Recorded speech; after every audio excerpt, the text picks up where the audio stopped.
Bienvenidos al espacio de pensamiento lógico. Soy la docente Lady Joana Rojas y les doy la bienvenida a este espacio. Hoy comenzamos nuestro primer módulo, el cual está relacionado con las leyes de la Gestalt y principalmente su aplicación en el entendimiento de la percepción. Nosotros sabemos que nuestra relación con el mundo exterior se produce mediante los sentidos, así es como nosotros percibimos lo que ocurre a nuestro alrededor y esto se logra pues a través de nuestros medios de percepción y también del funcionamiento de nuestro cerebro.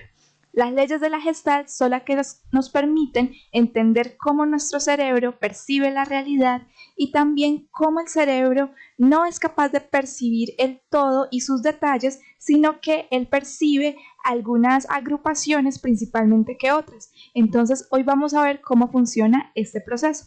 Este video es para que ustedes tomen notas, entiendan un poco acerca de estas leyes y todas las dudas que vayan teniendo las compartamos en nuestra sesión sincrónica. Entonces, lo primero que van a hacer es van a buscar un papel, un lápiz o un lapicero y vamos a estar atentos a la primera actividad. Lo primero que vamos a hacer es van a dibujar en su hoja de papel los círculos tal como aparecen en la imagen. Y después de dibujarlos, van a hacer grupos de a 4 círculos. Es decir, van a encerrar 4 circulitos de tal forma que formen 5 grupos. ¿Listo? Pueden parar el video y pueden hacerlo. Lo más importante es que esto lo hagan según lo primero que se les venga a la cabeza. No lo piensen mucho, sino traten de colocar las agrupaciones de la primera forma en que ustedes la piensen. No lo piensen mucho, simplemente este ejercicio no es una prueba de personalidad, no va a decir ningún rasgo sobre su personalidad, simplemente es para entender un poco cómo el cerebro percibe este tipo de imágenes. ¿Listo? Bueno, entonces vamos con la siguiente imagen. Ahora van a dibujar esta imagen así tal cual, los círculos blancos, los círculos negros, y van a agruparlos de a 4 círculos, o sea, van a formar 4 grupos. ¿Listo? De nuevo, agrúpenlos de la primera forma en que su cerebro se lo diga. No lo piensen mucho. Pueden detener el video. ¿Listo? Bueno, continuamos. Bueno, entonces, ya luego de hacer este ejercicio podemos entrar como tal en lo que son las leyes de la Gestalt. Las leyes de la Gestalt son las que nos dicen cómo nuestro cerebro agrupa cada uno de los detalles que percibimos en una imagen en general. Entonces, nuestro cerebro de una no es capaz de percibirlo todo, o si percibe todo, lo va a hacer por partes. Entonces, estas leyes de la Gestalt nos indican cómo va a agrupar nuestro cerebro cada una de las partes. Entonces, la primera ley está relacionada con la proximidad. ¿Qué quiere decir esto? Que nuestro cerebro agrupa los objetos que ve más cercanos. Entonces, por ejemplo, aquí yo les muestro lo que es una constelación. Entonces, en la antigüedad, las personas veían las estrellas y veían que unas estaban más cerca de otras aparentemente. Entonces, ellos las agrupaban, encontraban ciertos patrones y veían figuras, pero en realidad esas estrellas pues no tienen relación unas con otras. Simplemente en el plano en el que nosotros estamos las observamos muy cerca, aunque ellas en realidad estén a años luz de distancia. Ese principio, entonces, lo pudimos ver en el ejercicio que hicimos con los círculos, ya que es muy probable que ustedes hubieran encerrado un grupo, estos circulitos que veían que estaban entre ellos más cercanos y que estaban lejos del grupo. Entonces es muy probable que uno de los grupos que ustedes armaran fuera de estos 4 que estaban más cerca entre ellos, estaban más próximos. Entonces esa es la ley de la proximidad. Nuestro cerebro tiende a pensar que lo que está más cerca entre ellos es un solo grupo y lo tiende a ver con más detalle. Bueno, vamos a ver la siguiente ley, que es la ley de la semejanza. Esta ley está relacionada con que nuestro cerebro agrupa los objetos que vea que son semejantes entre ellos, pueden ser en forma, en tamaño o en color o alguna característica particular.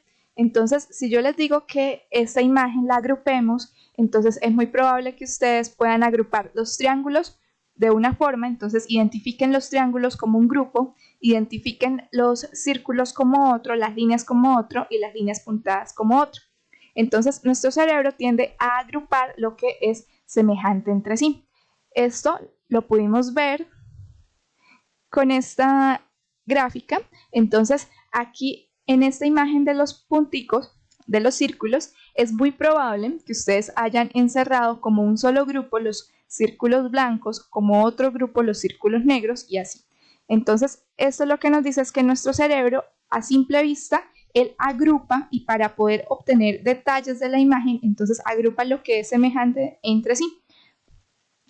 Esto también se puede ver en la sociedad, en nuestra vida cotidiana, en cómo nosotros de pronto clasificamos a las personas según ciertas características que tengan. Entonces, según raza, entonces ya las agrupamos.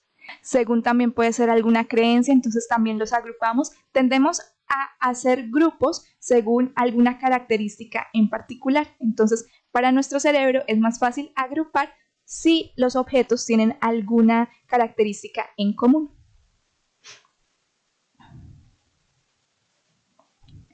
La siguiente ley es la ley de cierre. La ley de cierre lo que nos dice es que aunque los objetos no estén encerrados por líneas continuas, igual nuestro cerebro los va a identificar así. Él va a cerrar lo que está abierto para completar la imagen. Entonces, acá en la imagen que yo les muestro, vemos unos círculos que tienen una figura. Cuando los vemos ordenados así, nuestro cerebro tiende a completar un cubo.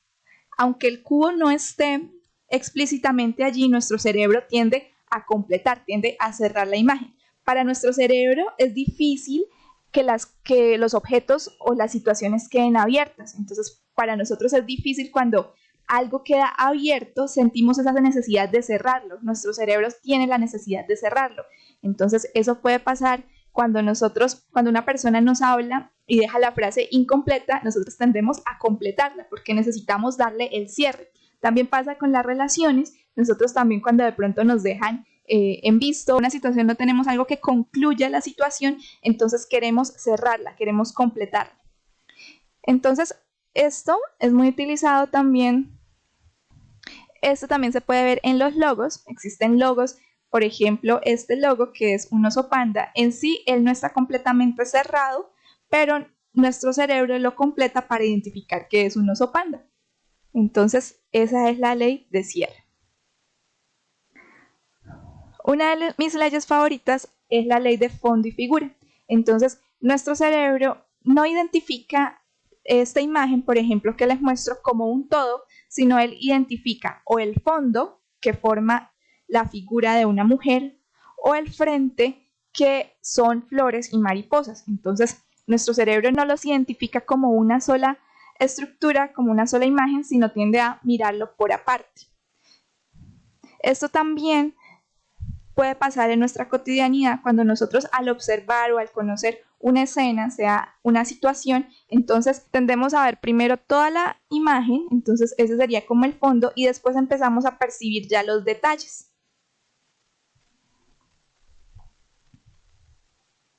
Otra ley es la ley de la simetría. Para nuestro cerebro es muy placentera la simetría. Nos gustan las imágenes simétricas, nos gustan las situaciones que tienen esa simetría, es muy placentero, y por eso pues es utilizado en arquitectura, es utilizado en arte y también en muchas situaciones en las cuales se tiene que llevar un orden para que nuestro cerebro las identifique más fácilmente. Cuando tenemos una imagen simétrica y vemos una situación que rompe esa simetría, entonces para nuestro cerebro puede ser incómodo detectar ese detalle. Entonces, por ejemplo, en publicidad, en logos, pues se trata de hacer una simetría para que sea más placentero y que el cerebro lo recuerde mejor.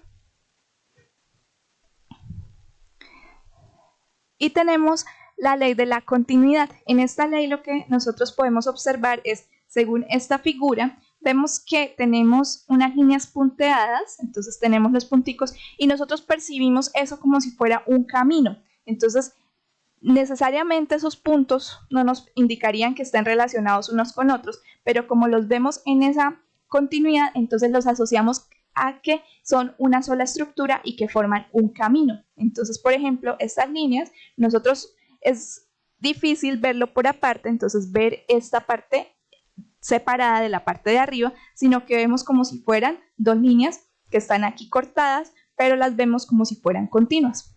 Entonces, nuestro cerebro asocia esas líneas cortadas como si fueran un camino. Entonces, si nuestro cerebro ve una línea punteada, él entiende que eso es un mismo camino, entonces él lo va a seguir. Bueno, en eso consisten las leyes de la percepción o leyes de la Gestalt. La percepción es muy importante dentro de la ciencia porque nosotros tenemos que mirar toda la realidad de una forma objetiva. No podemos dejarnos sesgar por lo que nos dice nuestro cerebro, porque nuestro cerebro está condicionado a situaciones previas, a conocimientos previos y no ve objetivamente la realidad. Entonces, al entender estas leyes, podemos entender cómo nuestro cerebro está actuando y tenemos que empezar a percibir la realidad de una forma más objetiva para así entenderla mejor. Bueno, chicos, entonces este fue nuestro primer módulo, el módulo de percepción. Ahora, la actividad que tienen que realizar es la actividad de El Copero. Recuerden que esta actividad la deben realizar en grupos de máximo 3 personas y es una actividad muy sencilla. Consiste en una imagen que cumple alguna de estas leyes, entonces para que ustedes la analicen, respondan algunas preguntas y en nuestro próximo encuentro sincrónico entonces podamos resolver dudas y podamos comentar todo lo que ustedes percibieron en esa imagen. Me despido, fue un gusto estar con ustedes en este espacio. Recuerden que mi nombre es Lady Joana Rojas y que estaré atenta a cualquier duda que tengan en esta semana, cuyo tema es la percepción.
Santo Tomás, institución sujeta a inspección y vigilancia por el Ministerio de Educación Nacional.